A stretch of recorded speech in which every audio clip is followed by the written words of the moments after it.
Perkenalkan,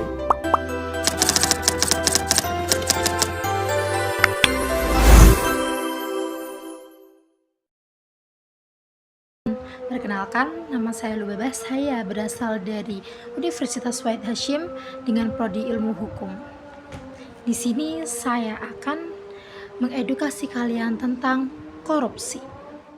Pernah nggak sih kalian dengar istilah korupsi? Ya, kata satu ini mungkin sudah akrab di telinga kita karena hampir setiap hari muncul di berita.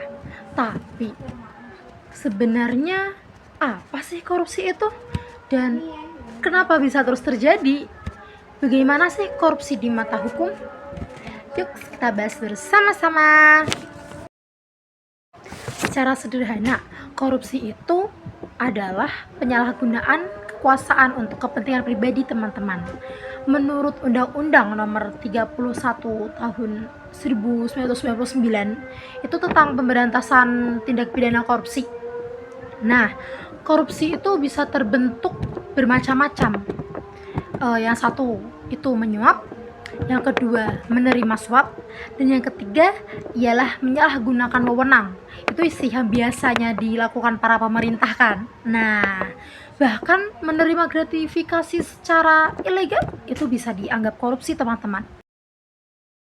Nah, secara konstitusi Undang-Undang 1945 sebenarnya sudah menegaskan anti korupsi, teman-teman.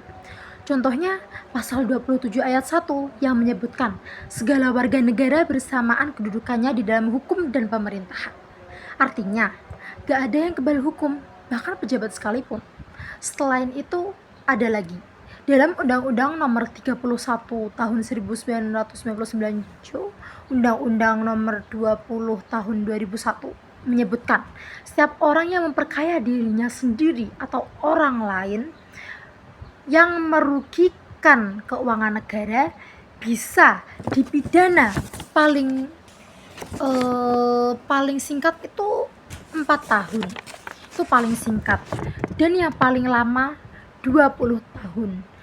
Tapi tergantung kejahatannya.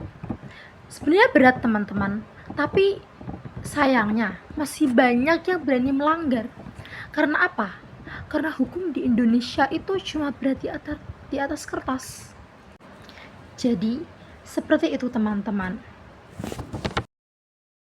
Nah, fakta di lapangan masih banyak para koruptor entah dengan berbagai kasus atau modusnya. Kenapa? Karena satu, penyalahgunaan jabatan. Mereka itu merasa udah tinggi dan tidak ada hukum yang berani untuk mengulik kasus mereka. Terkadang itu seperti itu, kebanyakan seperti itu. Terus yang kedua, si koruptor itu biasanya melibatkan jaringan atau kelompok agar kalau semisal dia tertangkap nih, nah dia masih bisa atau masih ada salah satu dari kelompoknya itu untuk mencari cara bagaimana dia masih bisa melakukan korupsi itu, kayak jaringan lah, seperti itu mungkin. Maaf jika salah. Dan yang ketiga, hukum di Indonesia itu belum memberikan efek jera sama sekali, seperti kata tajam ke bawah dan tumpul di atas, seperti paku, teman-teman. Nah, seperti itu. Nah, yang keempat dan terakhir, KPK tidak lagi sekuat dulu, tidak lagi seberani dulu, teman-teman. Nah, dampak dari korupsi tersebut ialah menghancurkan kepercayaan masyarakat.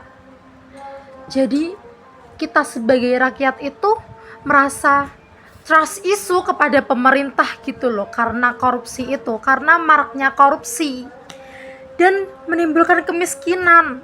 Angka miskin di Indonesia yang udah turun semakin turun, seperti yang kaya semakin kaya dan yang miskin semakin miskin, apalagi di era krisis seperti ini, krisis ekonomi ya, dan menghambat pembangunan infrastruktur negara. Dan upaya pemberantasannya ialah penindakan dan pencegahan melalui KPK, kejaksaan, dan kepolisian. Pemerintahan seperti itulah, dan menanamkan nilai jujur dan bertanggung jawab sejak dini. Dan yang terakhir adalah yang paling penting, peran masyarakat. Peran masyarakat itu penting sekali teman-teman, karena kalau ingin memberantas korupsi tapi masyarakatnya itu masih ada jiwa korupsi gitu ya, itu tuh sulit. Jadi kayak korupsi tapi beda minimum kayak gitulah. Korupsi bukan hanya kejahatan terhadap negara, tetapi juga pengkhianatan terhadap rakyat. Sebagaimana semangat Undang-Undang 1945, hukum harus ditegakkan secara adil dan tegas tanpa pandang bulu. Sekian dari saya. Jika ada salah kata, saya mengucapkan mohon maaf sebesar-besarnya. Terima kasih atas perhatiannya.